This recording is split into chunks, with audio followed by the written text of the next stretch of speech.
Hey, everybody. Good morning to some of you. Good afternoon. Good evening to some of you. Thanks all for joining.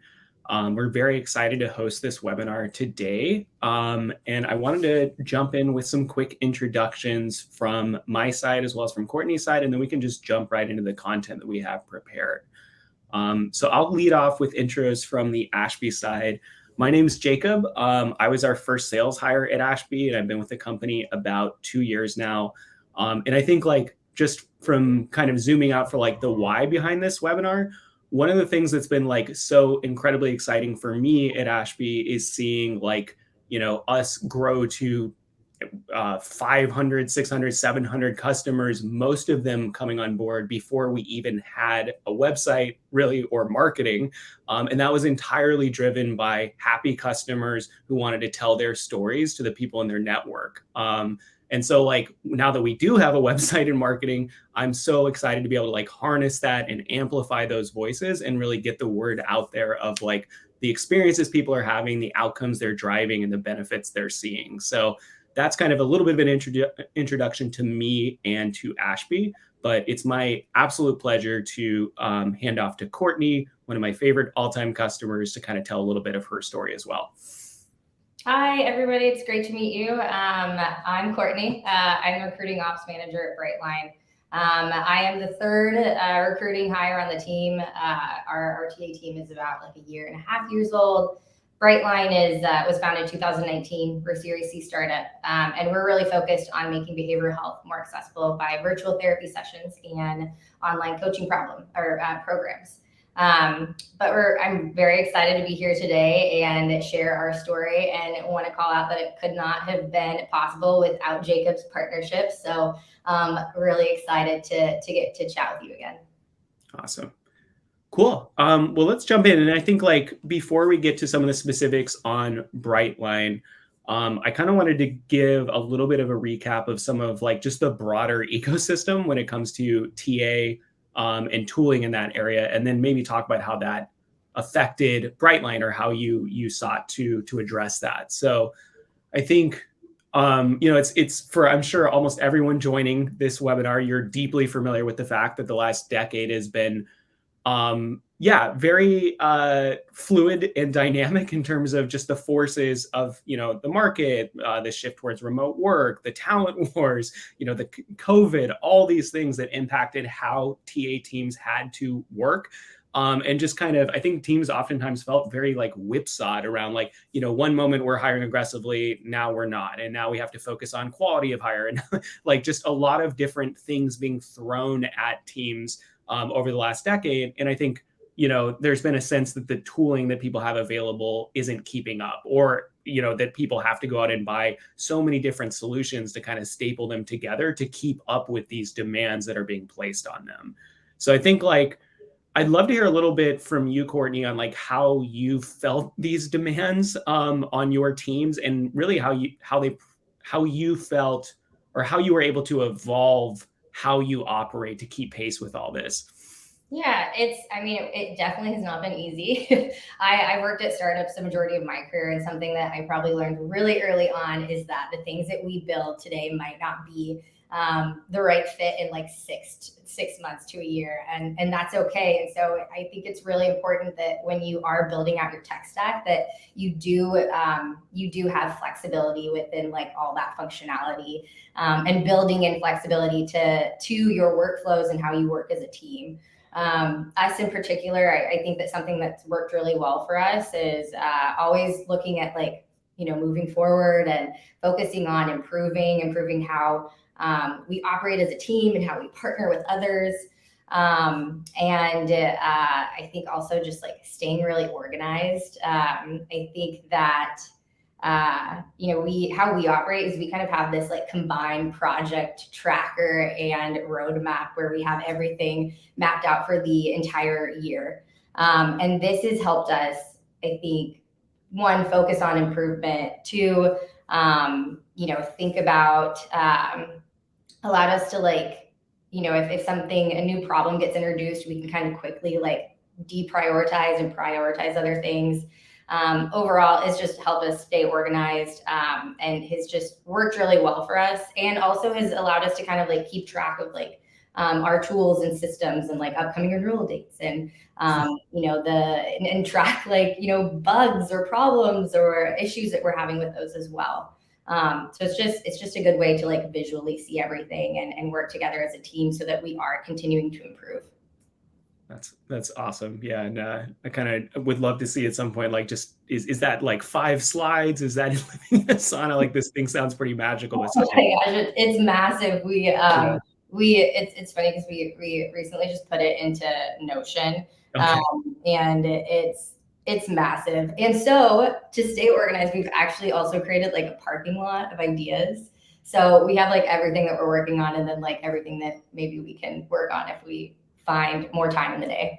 Yeah, that's so funny. Yeah, we have kind of a similar thing at Ashby where we have like, we have, oh, let's workshop that in a quick doc, and then if we agree that it's worth documenting, then we'll agree to like write a written proposal to move it to slab. Like very like just very lots of layers to that. So so funny. And then I think like super helpful. I think like it sounds like there's obviously this drive towards continue like optimization, iteration, flexibility, really, in kind of the tools. Like, what I think, like, when you were thinking about some of the things that you diagnosed as part of that, like challenges that you were facing, could you talk me through a little bit of like how you diagnosed those challenges and what that looked like? Yes. So I wouldn't say there was like a specific moment in time where I was like, we need a new like tech stack. But like looking back, it's really interesting to like now be on the other side of it and reflecting back, because we kept running into a lot of roadblocks.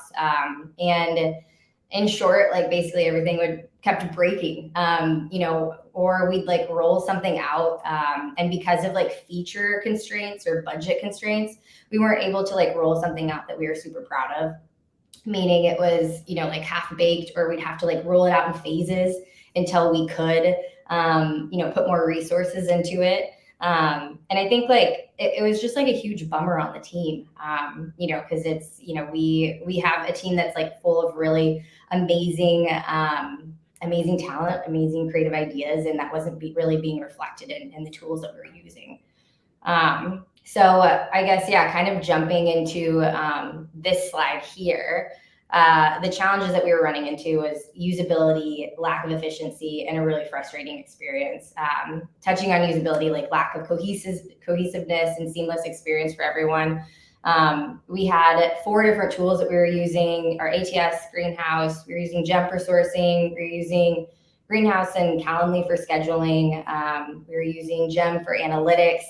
And it was so many tabs, which was maybe like which is probably still like a personal problem for me, but at least before I could blame it on all these tools. But it was a lot of like bouncing between different systems. And if you look at that, it's interesting because each tool kind of has their own like operating philosophy. Everyone has their own account managers, renewal dates. And they all have their like different user experiences too, which is really interesting to think about. Like as a candidate, you're using this tool to schedule, and then you're being like, pushed over to something else, primarily communicating through email.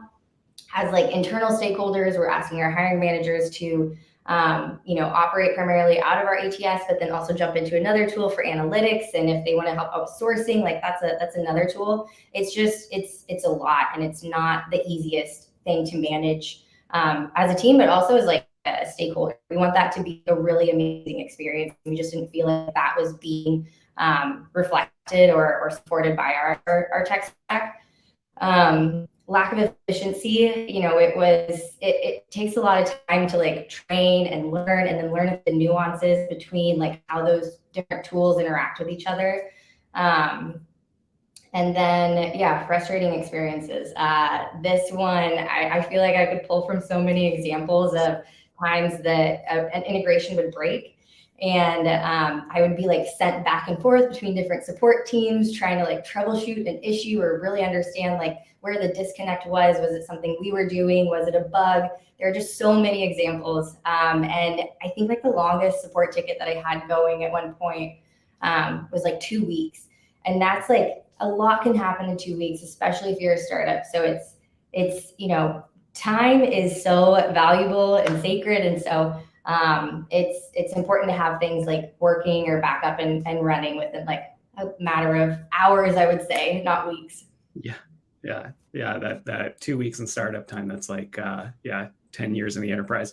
I think that's really helpful context. I know we haven't really talked about this before, but one question I'm curious about is just, what does it look like to train a new hire on 4 different tools and systems? Like how did you get someone onboarded and up to speed with that stack? You know, and I wish I could say we had like a beautifully built out training for everyone, but being a startup, like it's a lot of just like, you know, building self-guided docs and like sharing those with your team, or like jumping on a quick like one-on-one or call kickoff, or attending that like reoccurring weekly recruiting meeting where you kind of go over things. It was a lot of just like training in the moment, which, you know, isn't the best. You know, I think something that we want to strive for is like having really amazing resources for everyone included in the hiring process. But it, you know, it's so touch and go, and you know, we're still a work in progress, I would say. Yeah, makes sense. And then I think, like, you know, there's a very clear identification of challenges and needs. How did you figure out how to get what you needed to address those challenges? Yes. So we ran an evaluation, which I actually had. It was like one of the most fun evaluations I've ever ran. And I attribute that to you, Jacob, because we had so many calls, I think, scheduled of touch points where we just would go over so many different things. But so we ran an evaluation. You know, ripping out your ATS is not something to take lightly. This is your core tool, so it makes a lot of sense to do a very like thorough evaluation of the benefits and risks and all those things. So we primarily looked at, or I guess we did a financial analysis. We looked at mapped out like all of the roadblocks we were experiencing in Greenhouse, and tried to understand if there were any solves for those in Ashby, which, spoiler alert, there definitely was. We did an an integration evaluation. We also did a workflow evaluation. So this is where I literally went through all of our like process and policy docs and mapped out like how our ATS supported those. And then I also went into Greenhouse and I looked at all of our customization that we had built, mapped that out, and just to understand if all of those things could be replicated in Ashby. Also looked at risks, and then looked at the transition plan. Do you want me to kind of go into what we found? Yeah, so I think that segues cleanly into the next slide, which I'm going to jump to, which is kind of more of the like the cost model and cost comparisons. Want to like heavily caveat that these are obviously not the specific actual numbers for Brightline. We're keeping this more generalized, but I think you can at least directionally talk to some of what you uncovered during that financial analysis. Yeah, absolutely. So we ran 3 scenarios looking at cost over a 5-year period. We took into consideration like the cost of tools, but also like projected employee growth rate, which is a lot of like, that's how a lot of these tools kind of price their products. And that's how we looked at the 5-year spend. But our first model was status quo. That's what we were currently operating out of. So like if we were to make no changes to our tech stack over the next 5 years, we did budgeted costs, which I would define as if we kept a Greenhouse and accrued all the tools that we would need to improve our recruiting strategy and basically like match Ashby's functionality. And then our third model was Ashby. So making that transition from, all of our current tech stack to Ashby.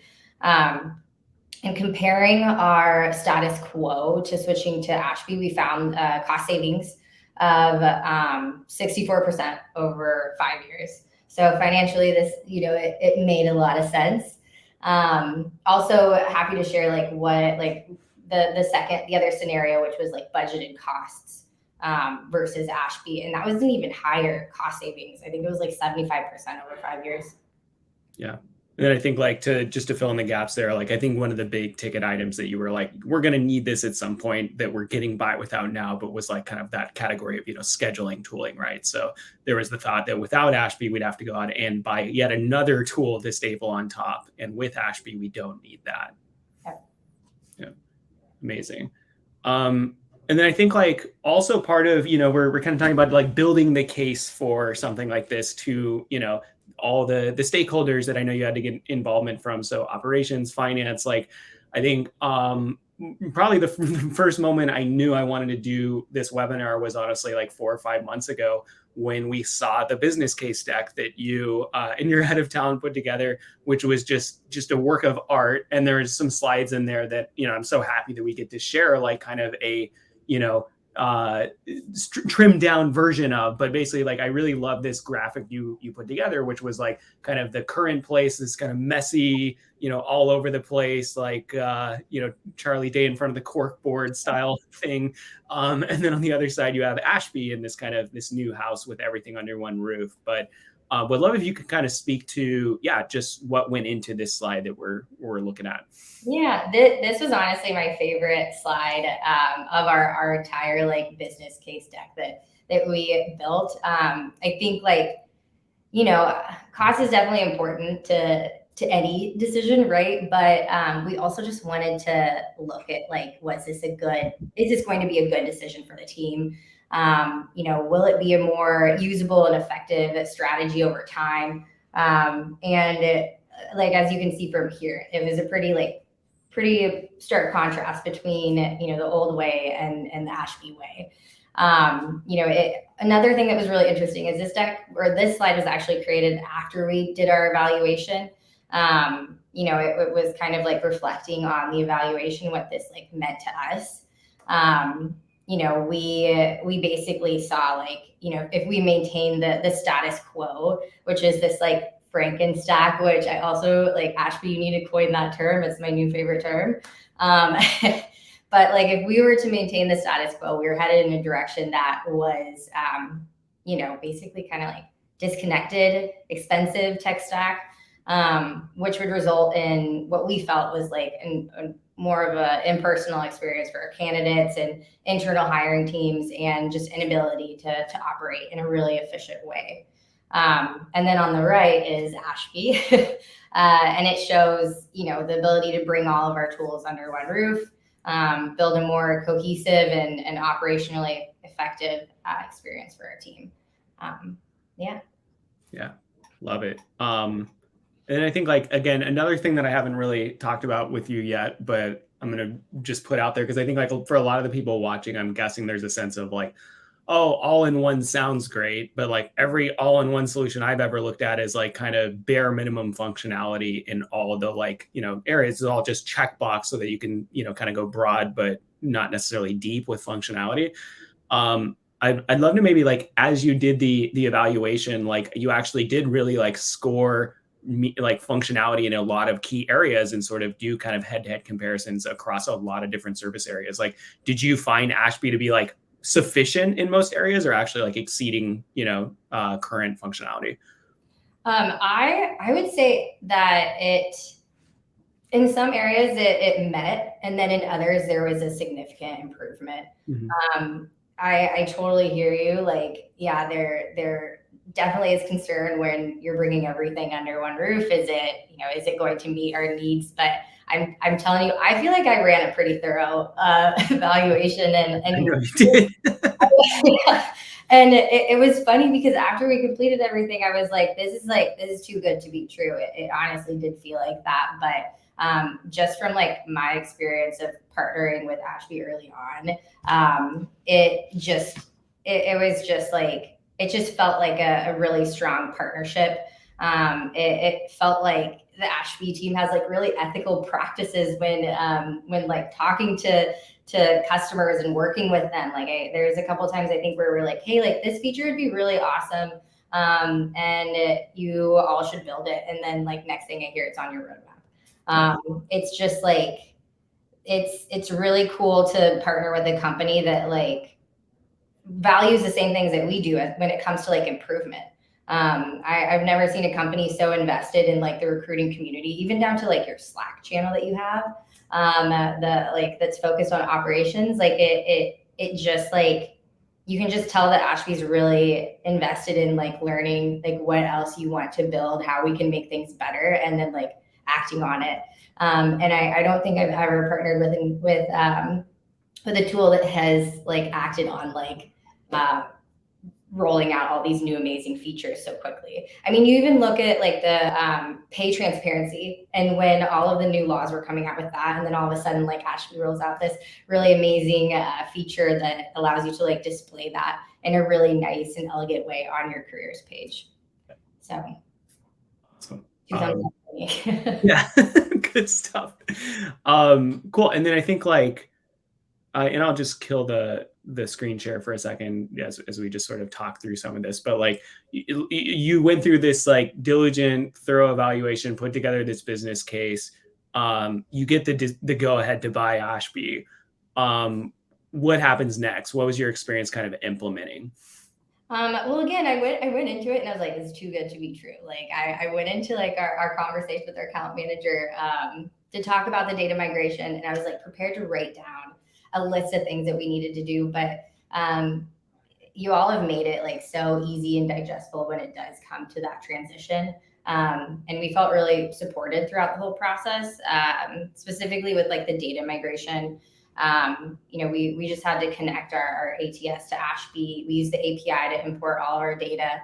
I did numerous checks to make sure everything was imported and it was all there. We also received a really digestible like onboarding doc that outlined everything that we needed to do pre, mid, and post the data migration. And it was again like really just kind of simple and digestible. And yeah, it was overall really positive experience. I think another thing is you all have built out like a really insane like library in Notion that just has so many support docs, and so I utilize that a lot. And also something that was really nice is that when we were doing the onboarding, it actually kind of pushed us to do things that we've been meaning to get around to for a while. So one of those was like cleaning up rejection reasons. We had a lot of outdated rejection reasons.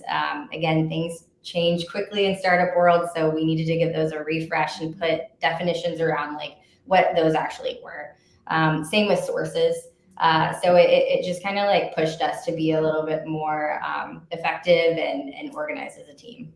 Yeah, love it. And I think like one thing I maybe want to just double click on a little bit is that data migration piece, because I think like most folks at some point in their career have gone through an ATS migration, and unanimously it tends to be very painful, and there's a lot of time involved. There's a lot of data loss typically involved. Like, I guess when you say, you checked and everything was there, like what are some of the specific things that were there that maybe you weren't even expecting would be there, like in terms of the content that just got picked up and moved into Ashby overnight? Yeah, I didn't expect like all of our email templates just to like plop over there. That was really nice. And again, it helped me kind of go through all of those and really understand like what ones we actually needed and what ones that we didn't. Another one I think was like custom fields. I wasn't sure if those were gonna be able to come over, and they were all there. It was, I don't think there was anything that wasn't moved over. It was pretty sweet. Nice. Yep. So not a gigantic file that took 4 to 6 weeks to move. Yeah. Cool. Oh yeah. It was like, I think the sync completes like in 24 hours. And then you can decide whether to keep the sync on or off, depending on where you're at in your transition plan. Right. Awesome. And then like, in terms of the support you received around like training and change management, like how much were you leading all those trainings versus was Morgan, your CSM, helping to support on that? Like, what did it look like to actually roll this out to users? Yeah, we really leaned into the Ashby team, and I think we ran 3 training sessions, official training sessions, and then we had weekly touch points with Morgan where we'd go over like one-off things. And she was absolutely amazing. We felt incredibly supported. As for our like internal trainings, a lot of those were self-led, and we utilized Ashby's resource library. And we recorded some like Loom videos on our own. But it was interesting because once we did actually officially launch Ashby internally, there really wasn't a lot of questions, which I was expecting to field a lot of questions, but just because it's your ATS. But surprisingly, there wasn't a whole lot of issues that came up. We were able to partner with our IT team and get Ashby connected to Okta, and so everyone didn't have any issues logging in. It was a pretty seamless transition. Nice. Yeah, and I think like one of the things I enjoyed when we were chatting about this before was like, I think you mentioned that like, especially for like your execs, they were able to just like, without doing any sort of formal training, log in and just figure it out because the system was intuitive enough to kind of guide them through like, hey, this is where you put in your score. And so like, I think part of it is also like, let me know if this is true of your experience, but like the system is designed to not necessarily require much training or handholding for folks that are just doing kind of like those, scorecard feedback type things. Yeah, absolutely. And some of our interviews really liked like the new formatting of questions, and being able to break apart our interview questions into like different sections. So visually, it was just like a lot, more enjoyable, I think, to look at. Yeah. Actually having question descriptions under each question is, I'm sure, helpful. Yeah, that's one of my favorite things. Yes. Amazing. And then I think like, one of the things that you mentioned earlier was like, after we implemented it, was like, oh, this is too good to be true. But like, I know just knowing how much you did look at during the evaluation process, what were some of the things that like, you were like, I didn't evaluate this. I didn't know that Ashby could do this. And this is sweet. Like anything come to mind as like a pleasant surprise for you? I would actually say I would say the analytics tool was like the biggest, like I didn't even know that I needed this kind of moment, because it's just incredible how like deep into specific data points you can go. It's like you can keep layering on different like segmentation or values or really whatever you want, and it's just like it's phenomenal. Like we can now pull up data within like a matter of minutes versus like hours. One of the things that we were having to do previously was we were actually exporting a lot of our data and then, building reports in Google Sheets. And, that's not like the most automated process. But with Ashby, it's like another thing was like the customization you can do with dashboards is absolutely incredible. And so, yeah, I would say, honestly, everything with the analytics tool, I was like, I didn't really know I needed it until. Cool. And I think that actually, like, I think we want to actually look at some example dashboards and talk a little bit more about like a specific use case for reporting. But before I kind of segue into that, like, is there anything else that you'd speak to as far as just like, I guess, best practices or even lessons learned about like how to best implement Ashby now that you've been through it? Yes. Well, as I mentioned earlier, I love like project manager, like project tracking work. So I definitely recommend building some kind of project tracker or roadmap for how you want to use Ashby. There's just like so much customization you can do. And I think even if you look at like how customized you can build your careers page. I think Posthog, you all did a story with Posthog that is one of my favorites because their career page is absolutely insane, and definitely something that we want to roll out like at a later time. But yeah, I definitely recommend not trying to tackle everything at once. There's a lot of customization. So I think like mapping that out, I would say loop in your teammates as much as possible.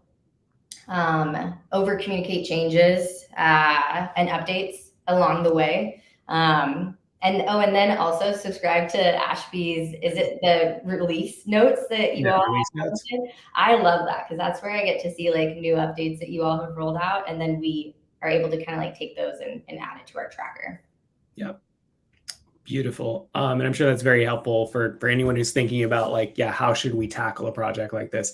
I think you, and again, I'm popcorning a bit here, but like, you know, you mentioned release notes. I'd love to know, like, I know you've been an Ashby customer for, gosh, what, 6 months now, something like that.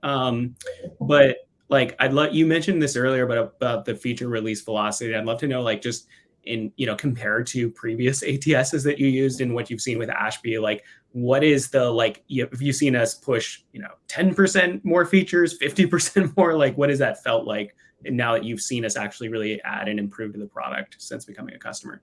Yeah, I feel like I went from, I don't know like the exact numbers, but I feel like I went from seeing maybe like quarterly updates on like feature releases to like, it kind of feels like they're happening like bi-weekly or something, that you all are rolling out new features. Maybe it's weekly, but I think it's a drastic change. And what that tells me is that you all are just like taking a lot of feedback in from your customers and then rolling out like these improvements that range from, you know, the way something looks to, you know, the like pay transparency feature. Like they range in all different sizes, and it's been really cool. Yeah. And we'll get you the automated NDA sending that's coming. I was going to say, I was like, can I call that out during here? Yeah. So we're on it, and that's actually coming out soon. I'm so excited. It's funny because we're prepped for it. We're ready to go. So as soon as that rolls out, like I will be the first person to use that. Yeah. Amazing. Cool. And then I think, yeah, like, as I mentioned, I teased a little bit, I think we wanted to talk about like, you know, just some of the post-implementation wins that you've been able to demonstrate in like really with data in Ashby. So I think like, and this isn't necessarily the exact dashboard that you're referencing, but I do want to pull up kind of like an example of, you know, the types of reporting you've been able to deliver to the team in Ashby, but also like the types of wins you've been able to quantify with data. So yeah, anything you'd want to add or elaborate on there? Yes. So this was, I think one of the challenges we had before was reliable data. When we moved over to Ashby, we were really excited because like, I think like before I was using kind of like two systems to check like our, you know, what our actual data was. Occasionally it wouldn't match up, and it just doesn't make you feel good. And I didn't feel confident in like reporting out on our data, but moving to Ashby, I just feel like it's incredibly reliable. The first thing that we rolled out was our ELT dashboard, which is very, very long. This is it's much longer than this, and we actually rolled it out or we did 2 iterations of it. The first one, and it's kind of funny because the first one we built like how a recruiter would look at data, you know, which is like the recruiting funnel. We had our active job sourcing all the way down to hire. Our first round of feedback, we actually received a lot of questions. And so what we decided to do was actually flip the dashboard on its head. And we started with like targets, and then went to hires through sourcing, and then ended on active jobs. And this might seem very obvious to some, but like it just made a lot of sense to us. And I think it's a really good example of like, one, the customization you can do in Ashby. It's another example of like understanding your audience and, you know, really being able to meet them where they're at and deliver something that is how they interpret data. So it was a really awesome experience, and we're just excited to like keep building. Oh, and another like quick shout out to the jobs dashboard that you all have rolled out. Like just kind of quickly touching on feature velocity, that was insane because we actually had just built a like jobs dashboard template, but now that that's like embedded on the job level, it's very, very cool. Yeah, awesome. Super cool. I think in terms of like other wins since moving to Ashby, like anything else you would want to like, I guess, talk to about like, hey, we've seen this level of improvement in this functional area, or we've been able to save time in this dynamic. Like what else would you kind of speak to? Yeah, I think like a couple things. I think with the scheduling, we've definitely seen an improvement there. It takes us like 2 clicks to request someone's availability. Direct booking links has been working so amazing. Like, what used to take maybe a couple of days to get someone on the calendar, now like they can book the exact same day. And you don't have to rely on someone, kind of like seeing the availability has been submitted and like go in and schedule that, like with the direct booking links. And then, doing the self-schedule thing is just so much easier. Being able to select different time zone, it's for each interviewer has saved us so much time. And that's been really cool to use. I'd also say, like, I was looking at our data from last year versus when we did switch to Ashby, and I think we saw like the time and stage decrease by like 4 days, which 4 days that can make a huge difference. So that was also really cool to see. Awesome. Yeah, and then I think like the other thing too, just maybe to loop back to reporting, one thing I don't think we've really talked through too much is just what's the benefit of having like reporting living in your ATS and being able to like, you make a change to a candidate profile and that updates the reports and you don't have to wait an hour for data to refresh and it's just like all right there. Like how impactful has that been to not have to like jump into spreadsheets or a third-party tool in order to be able to see live data? It's amazing because it takes you from like, it almost takes you from having it's like it was like having one strategy, but like operating under 2 strategies. Like one is our data strategy, one is like our hiring strategy. 2, having both of those just be like entwined together, which is how they should be. So it's just like the experience and how we talk about it, I think is much easier and much more natural and happens a lot more organically because those 2 systems are one. Yeah. Awesome. And then I think, yeah, we have about 5-8 minutes left here. So I think I want to start winding down a little bit. And I think well, let me do this. I've been saving this for the end because I genuinely don't like I want to be as like I just get embarrassed whenever people compliment me. So I've been putting this off forever, but like I do genuinely, I think would love to hear from you. Like what was positive for you in the sales process with Ashby? And I think less about like me specifically, but just as an org, the way Ashby and, your experience with our solutions engineer as well. But like, how did that compare to previous sales interactions in your career? Oh, it was amazing. I feel like I've been using that word throughout this entire thing, but it really was amazing.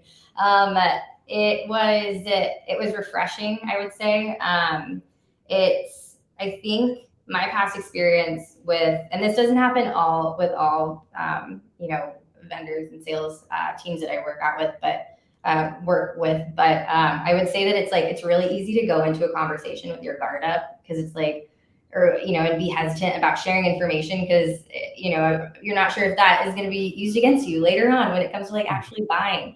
But I really didn't feel like that was the case at all when we partnered with you. It just felt like you were very naturally like curious and about helping us solve like all of these challenges that we had. I also love when salespeople are like so like deeply intertwined into product. And that was like the case with you. And it was just like you were insanely knowledgeable about like how Ashby worked. You were so accommodating to the millions of like conversations that we asked for. So thank you for that. It never felt like you were pushing us or rushing us in any way at all. It was just like, it was a really, really fun partnership. And I would say like one of the, like my favorite sales leader that I've had a chance to work with. It was really fun. I had a great time. Did you have a great time, Jacob? I did have a great time. And I'll stop you there before I turn any redder, but I really appreciate the kind words. And like, I think we, hopefully that speaks to us more than just me. I think like that's kind of the reason I joined Ashby is our founders, like in the job description wrote, like, we always want to do the right thing for the customer. We want to take the long view. We always want to speak like politely of the competition. We always want to be truthful to a fault. And like, that's why I'm here. It's the company. And I'm just happy to be a representation of that. So, cool. And then, yeah, I mean, I think we I do see a few questions in the chat, which we can speak to, I think, and then maybe we can look to wrap up. But I think we kind of organically addressed Daniel's question about how end users find the transition from Greenhouse to Ashby. I don't know if there's anything you'd add to that, though. Yeah, it's been a really, and when you say end users, is that like, would you say, is that like internal hiring team, or would you say like candidates? Yeah, yeah, Daniel, feel free to clarify. I'm going to guess that he means the internal like hiring team, hiring managers, interviewers, given that like I think describing their experience moving from Greenhouse specifically to Ashby. Yeah. It was interesting because we really haven't had a ton of questions. Like I would say, looking back, like I would probably field maybe like when we were really hiring, like 5 to 10 questions every week of like, how do I do this thing in our ATS? How do we do like X, Y, and Z? And there really hasn't been questions coming through to me, because I think that using the tool is so like intuitive and simple for people to grasp. I know that we've had feedback come through on like the formatting of questions, which has been really awesome, just both from like the recruiting team being able to build those out in a much clearer way, but also just like as an experience from our interviewers too. Nice. And then I think there was a question from Mickey as well, which I'll just read out. Which metrics / analytics have you found most helpful on the Brightline team? How customized are the specific KPIs Brightline is monitoring? I would say the most helpful. It's interesting because I would actually say that there isn't one in particular that is helpful for me, but the fact that you can pull in all these different reports and have them display on a dashboard, like that's where I get value, because it really tells the story of what and how your recruiting funnel is performing. That's actually been like the coolest thing for me. And then let's see, how specifics. I would say, I mean, it's kind of different for every use case. Like right now we're going through a couple of retros for past like recruiting performance.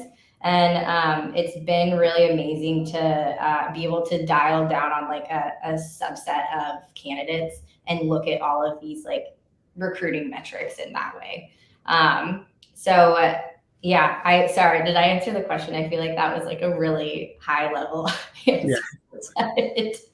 Yeah, good overview. I'm actually kind of on that topic though, like generally, how much have you done with alerts around like kind of setting up guardrails and process, or kind of keeping people on track with SLAs? So we have a couple, that's actually on our project tracker for Q2. But right now we've set up a couple of them where it's like we just have a snapshot of like all of our open jobs that get sent out to everyone on every week. We also have like a new hire alert. We have a new offer alert. But one of the things that we're going to be doing in Q2 is taking all of our SLAs and building those into alerts, which I am beyond excited about. Just to kind of help, put those guardrails there as you mentioned. So I'm very excited to tap into that next quarter. Awesome. Cool. Well, that will be part 2 of this series. Cool. So we're almost at time. I really, really appreciate everyone's time and attention. I really enjoyed this conversation with you, Courtney, and kind of even like finding out more like things that I didn't know about successes and, positive outcomes you've had with Ashby. So this was really, really fun. I think so for attendees, it's important to note that everyone who attended will get this like amazing ATS evaluation guide that's kind of based on Courtney's work. And we'll send this out to everyone after the webinar. But I think that's all for me. I would love to actually let you take us out, Courtney. And I know, like, I think, there's maybe I'll give you the last word and then we'll give everyone the rest of their day. You didn't give me time to like think of like a sign off, like an anchor sign off, like stay classy out there, everybody. Yeah, stay classy, San Diego. No, but in all seriousness, thank you so much for, inviting me to chat with you. It was, again, like an absolute pleasure working with Ashby, and we are so excited to continue to partner with you all and just use Ashby in general. So thanks again. Awesome. Thanks, everybody.